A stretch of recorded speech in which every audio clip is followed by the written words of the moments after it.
깊은 산속 폭설 속에서 발생한 의문의 교통사고, 그리고 그곳에서 기적처럼 발견된 한 노인.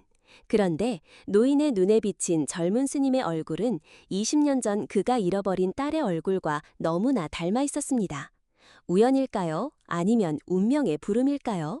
평생 디지털과 첨단 기술만을 믿어온 미디어 재벌.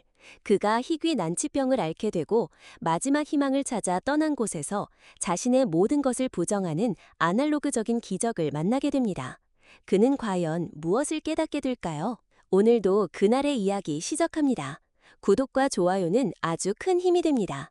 서준혁, 70대 초반의 전 미디어그룹 회장은 새벽 4시 판교 스마트 오피스 타워 내 최고급 주방에서 홀로 물을 썰고 있었습니다.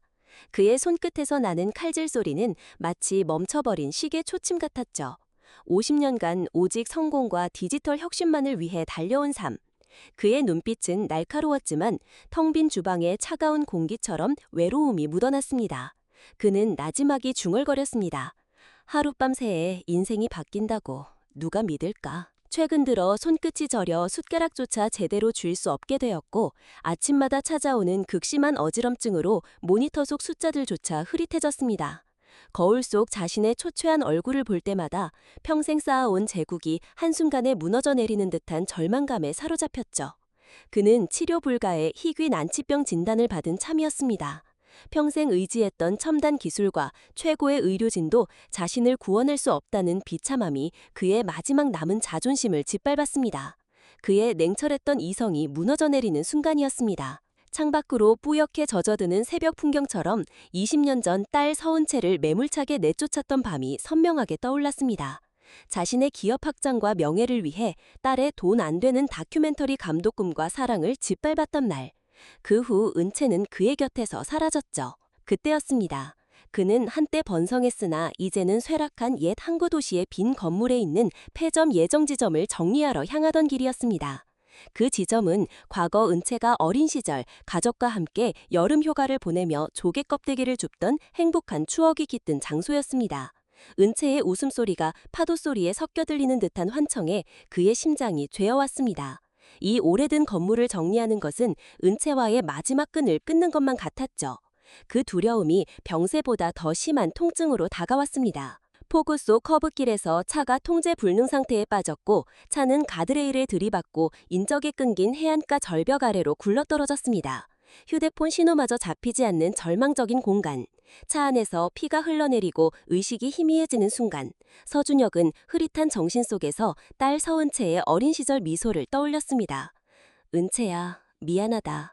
아빠가 너무 늦었어. 그의 목소리는 빗소리에 묻혀 사라졌습니다. 영하 18도의 혹독한 추위가 그의 몸을 서서히 얼려갔죠. 이 고통이 끝나지 않을 악몽처럼 느껴졌습니다. 인적이 드문 해안가 절벽 위에 자리한 천복사.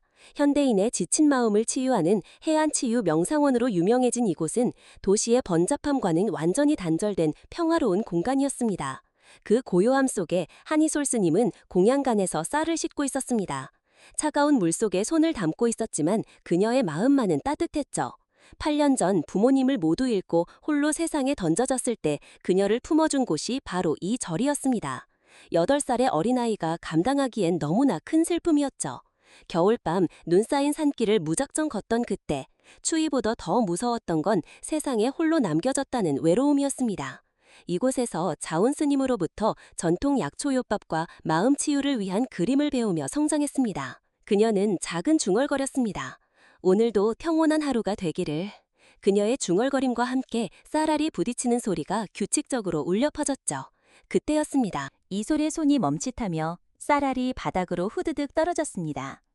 8년 전 자신도 죽음의 문턱에서 그렇게 도움을 구했던 기억이 뇌리를 스쳤죠. 그녀는 주저없이 공양간 문을 열고 어둠 속으로 뛰쳐나갔습니다. 자운스님! 자운스님! 이솔의 다급한 목소리에 자운스님이 방에서 나왔습니다. 걱정스러운 표정으로 이솔을 바라보았죠. 무슨 일이냐 이솔아. 해안가 산길에서 누가 도와달라고 합니다. 아마 사고가 난 것 같아요. 두 스님은 무릎까지 빠지는 눈을 헤치며 사고 현장으로 달려갔습니다. 맹렬한 눈보라 속에서 랜턴 불빛이 흔들렸죠. 30여 분 후 이솔의 손가락이 해안가 절벽 아래 뒤집힌 차량을 가리켰습니다. 차체 절반이 눈에 묻혀 있었고 유리창은 산산조각 나 있었습니다. 운전석에는 70대 노인 서준혁이 의식을 잃은 채 끼어 있었죠. 다행히 희미하게 숨은 쉬고 있었습니다. 어르신, 어르신! 이솔이 조심스럽게 노인을 흔들었습니다. 서준혁의 눈이 천천히 뜨였죠. 흐릿한 시야 속에서 점차 선명해지는 젊은 여승의 얼굴. 그 순간 서준혁의 눈이 크게 뜨입니다. 마치 전기에 감전된 듯 온몸이 떨렸습니다. 은채야? 그의 목소리가 떨렸습니다. 그 얼굴은, 그 눈빛은 20년 전 그토록 차갑게 내쫓았던 딸 서은채의 모습과 너무나 똑같았습니다. 심장이 멎는 듯했습니다. 아니야, 이건 환영일 뿐이야. 내가 아파서 죄책감 때문에 헛것을 보는 거야. 그는 애써 고개를 저었지만 눈앞의 아이는 너무나 선명했죠. 딸의 얼굴이 이 낯선 절간의 어린 스님에게서 다시 나타나다니 이것은 축복일까? 아니면 끝나지 않을 지옥 같은 고통의 시작일까? 할아버지, 괜찮으세요? 정신 차리세요. 이솔의 걱정스러운 목소리가 들렸습니다. 맑고 따뜻한 음성마저 딸과 닮았죠. 서준혁의 가슴이 요동쳤습니다. 자운 스님과 이솔이 힘을 합쳐 서준혁을 차에서 꺼냈습니다. 그는 추위와 충격으로 몸을 심하게 떨었죠. 이솔은 서준혁을 조심스럽게 등에 업고 천복사로 향했습니다. 이솔의 작고 따뜻한 등에서 딸 서은채의 체온이 느껴졌습니다. 그 온기가 그의 얼어붙은 심장을 녹이는 듯했죠. 은채야, 네가 정말로. 천복사로 올라가는 30분 동안 그의 마음은 혼란스러웠습니다. 평생 효율과 디지털만을 좇았던 그가 가장 아날로그적인 방식으로 생명을 건진 아이에게 의지하고 있었습니다. 천복사 작은 방, 온돌이 따뜻하게 데워져 있었고 이솔이 직접 끓인 약초죽과 차를 가져다 주었습니다. 제가 끓인 죽이에요. 절에 내려오는 전통 약초들을 넣었어요. 혹시 입에 안 맞으실 수도 있어요. 수줍게 고개를 숙이는 이솔의 모습은 20세 때의 은채와 놀랍도록 닮았죠. 서준혁은 죽을 한 숟가락 떠먹었습니다. 구수하고 따뜻한 맛. 평생 인스턴트와 고급 요리에만 익숙했던 그에게 이 소박한 죽은 생명수 같았습니다. 은채야, 네가 정말로. 맛있어요. 정말 맛있어. 몸이 따뜻해지는 것 같군. 서준혁의 진심 어린 칭찬에 이솔의 얼굴이 환해졌습니다. 그 순간 서준혁은 확신했습니다. 이 아이에게서 느끼는 따뜻함과 친근함은 단순한 우연이 아니라고. 며칠이 지나 서준혁의 몸은 회복되었지만 마음은 더욱 복잡해졌습니다. 이솔과 함께 보낸 시간들은 너무나 소중했고 헤어지는 것이 두려웠죠. 무엇보다 이 아이가 자신의 손녀일 가능성이 점점 커지고 있었습니다. 그의 난치병은 여전히 희망이 없어 보였지만 이곳의 약초죽과 평화로운 분위기는 그에게 알 수 없는 위안을 주었습니다. 밤마다 그를 괴롭히던 통증이 거짓말처럼 사라지고 창밖 파도 소리가 자장가처럼 들렸습니다. 그는 믿을 수 없었죠. 평생 무시했던 영적인 치유가 그의 병든 몸을 어루만지고 있었습니다. 이솔 양은 부모님이 어떻게 되세요? 서준혁이 조심스럽게 물었습니다. 이솔의 표정이 순간 어두워졌죠. 부모님은 제가 8살 때 돌아가셨어요. 어머니가 먼저 돌아가시고 아버지는 그 다음 해에. 서준혁의 심장이 철렁 내려앉았습니다.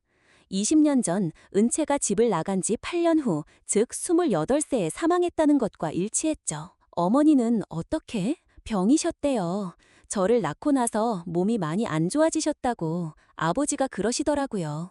아프리카 오지에서 다큐멘터리를 찍다 얻은 풍토병이 악화되었지만 치료비를 아끼려다 병을 키웠다고 합니다. 이솔의 눈가가 촉촉해졌습니다.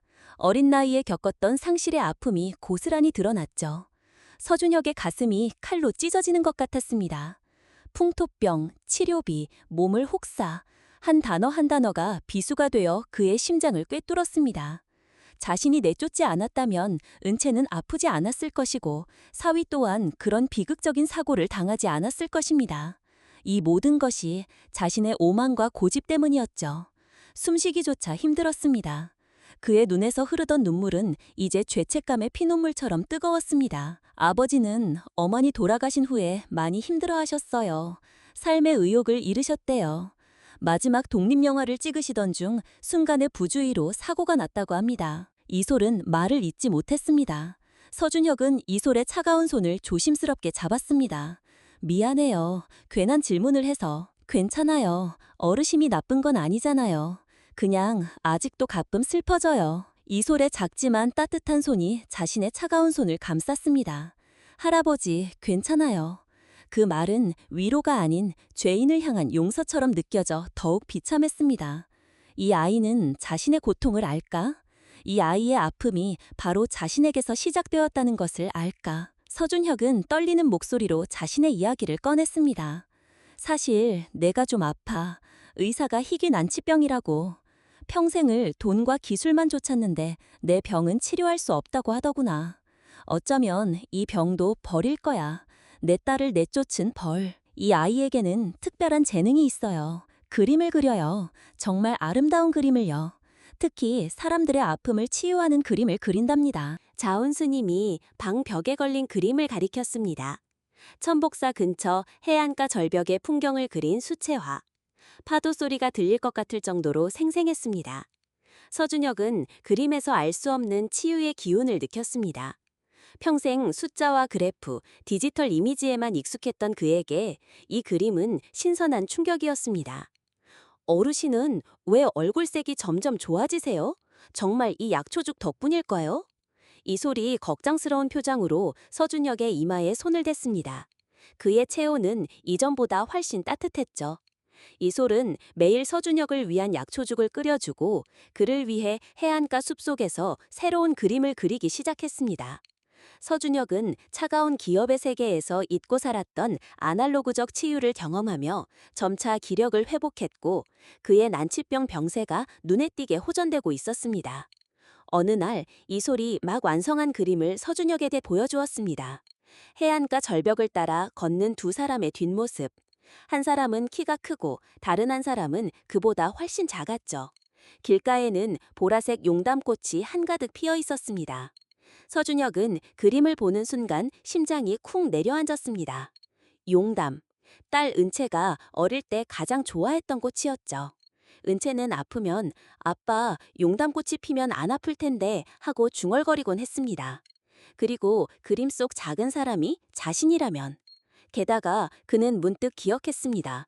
몇 달 전 자신의 온라인 교육 플랫폼 확장을 위해 치유 컨텐츠를 검색하던 중 온라인 치유 그림 강좌로 유명세를 타던 한이솔 작가의 작품들을 우연히 접했었죠.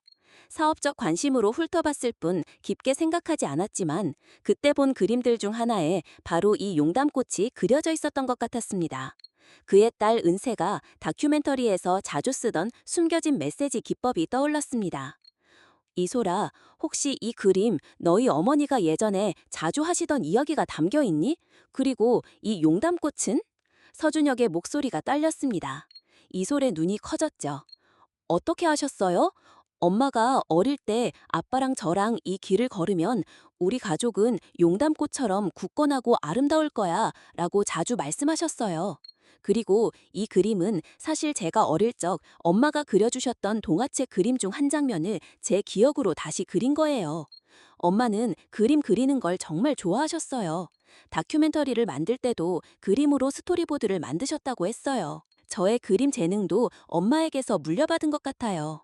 서준혁은 지갑에서 20년 동안 지니고 다녔던 딸 서은채의 낡은 사진을 꺼내 이솔에게 건넸습니다. 사진 속 서은채의 손에는 작은 용담꽃이 들려 있었습니다. 그 사진은 은채가 직접 그려준 스토리보드 한 귀퉁이에서 잘라낸 것이었죠. 이분이... 이솔의 목소리가 떨렸습니다. 사진 속 여성의 얼굴이 자신이 기억하는 어머니와 똑같았으니까요. 이분이 저희 엄마예요. 똑같아요. 제가 가지고 있던 엄마 사진이랑 완전히 똑같아요. 이솔은 사진을 꼭 쥐고 흐느끼기 시작했습니다. 서준혁도 모든 것을 깨달았죠. 이 아이가 자신의 손녀였습니다. 그의 딸 서은채가 남긴 소중한 유산이자 자신에게 치유를 가져다준 기적 같은 존재였습니다. 그럼 너는 할아버지. 서준혁은 20년 만에 찾은 손녀를 품에 안고 폭포수처럼 눈물을 쏟았습니다. 평생의 후회와 죄책감이 눈물과 함께 씻겨내려가는 순간이었습니다. 그래, 할아버지야. 내 소중한 손녀야. 은채가 남겨준 가장 소중한 선물.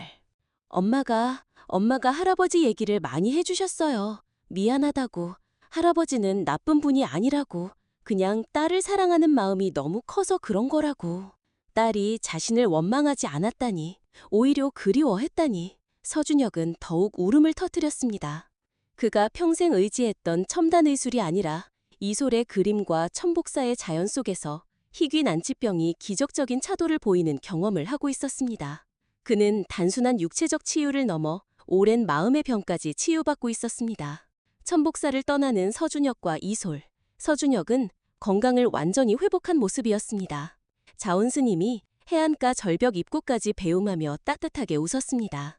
이솔아, 너는 이제 진짜 가족을 찾았어. 할아버지와 함께 가는 것이 맞지. 이솔은 스님을 끌어안고 감사와 이별의 눈물을 흘렸습니다. 서울 도심의 최신식 실버타운 병원. 서준혁의 아내가 창가에 앉아 있었습니다. 이솔을 본 순간 아내의 눈이 크게 뜨였습니다. 은채야! 아내는 딸의 이름을 부르며 이솔을 끌어안았습니다. 치매로 인해 손녀를 딸로 여기는 아내의 모습에 서준혁은 가슴이 뭉클했죠. 그녀의 공허했던 눈빛이 딸을 품에 안자 생기로 가득 차는 것을 보며 그의 가슴은 형언할 수 없는 감동으로 벅차올랐습니다. 여보, 우리 은채가 돌아왔소. 이 모든 것이 당신의 마지막 축복이었던가. 이솔은 아내를 꼭 안아주었습니다. 진짜 할머니의 품이었습니다. 따뜻하고 포근했죠. 서준혁의 판교 펜트하우스.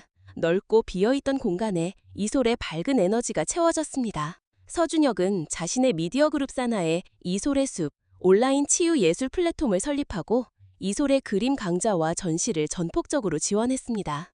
그는 이 플랫폼을 통해 기업의 경영 철학을 이윤 중심에서 사회적 가치와 치유 중심으로 변화시켰습니다. 매달 이사회를 열어 숫자를 보고받던 그가 이제는 직원들과 편안히 앉아 마음치유 컨텐츠 아이디어를 나누는 시간을 가졌습니다. 그의 얼굴에는 오랜만에 진정한 미소가 피어났죠. 그의 기업은 이제 단순한 미디어를 넘어 사람들의 마음을 치유하는 새로운 영역으로 확장되었습니다. 이솔아, 할아버지가 못다 이룬 꿈 네가 이뤄줘. 네 그림으로 세상 사람들의 마음을 치유해줘. 할아버지 고마워요. 할아버지가 아니었다면 이런 행복은 없었을 거예요. 그로부터 4년 후 이솔은 숲의 소리를 담는 화가이자 마음치유 작가로 대중에게 큰 사랑을 받는 작가가 되었습니다. 그녀의 그림은 온라인에서 큰 반향을 일으켰고 첫 개인전 잃어버린 계절의 소리는 대성공이었죠. 특히 용담꽃 피어나는 길이라는 작품은 그림 속 용담꽃처럼 서준혁의 희귀 난치병도 완벽히 치유되는 기적을 일으켰다는 소문과 함께 큰 화제가 되었습니다. 서준혁은 이 기적적인 회복을 통해 자신의 삶의 방향이 옳았음을 확신했습니다. 서준혁은 이제 80대 노인이 되었지만 건강하고 활기찬 모습으로 이솔의 곁을 지켰습니다. 그의 이솔의 숲 플랫폼은 전 세계인의 마음을 어루만지는 공간이 되었고 그의 기업은 이제 단순한 미디어를 넘어 사람들의 마음을 치유하는 진정한 감동을 선사하는 곳이 되었습니다. 할아버지 사랑해요. 할아버지도 사랑한다, 우리 이솔이. 서준혁은 이솔의 행복한 결혼식을 지켜보며 비로소 마음의 평안을 찾았습니다. 서은채와 아내의 묘소를 찾았을 때 그는 더 이상 죄책감에 울지 않았죠. 딸 은채의 사진 속 미소는 이제 후회가 아닌 사랑과 감사의 증표로 다가왔습니다. 해안가 천복사 자온 스님을 찾아 감사 인사를 전하고 그곳에 이솔이 그린 대형 치유의 용담꽃 그림을 기증했습니다. 잠든 아내의 손을 가만히 잡았습니다. 여보, 우리가 그렇게 기다리던 은채가 이렇게 돌아왔소. 당신의 눈으로, 당신의 마음으로. 어쩌면 당신이 나보다 먼저 진정한 행복을 찾았을지도 모르겠소. 그날 밤, 서준혁은 오랜만에 편안한 잠을 잤습니다. 꿈속에서 딸 은채는 활짝 웃으며 용담꽃이 가득한 해변을 뛰어다녔습니다. 그녀의 웃음소리가 파도 소리에 실려 그의 귓가에 맴돌았죠. 아빠, 고마워요. 이 소리를 잘 키워주셔서. 이제 아빠도 행복하세요. 저도 이곳에서 엄마와 함께 행복하게 살고 있어요. 20년간의 아픔이 사랑으로 치유되고 새로운 희망으로 피어난 아름다운 이야기였습니다. 때로는 우리가 놓친 인연들이 가장 예상치 못한 방식으로 다시 찾아와 잃어버렸던 모든 것을 되돌려주기도 합니다. 오늘의 이야기는 여기까지입니다. 구독을 눌러주시면 매일 올라오는 영상들을 더 빠르게 보실 수 있습니다. 영상이 재미있으셨다면 좋아요도 부탁드립니다. 내일 또 뵙겠습니다. 감사합니다.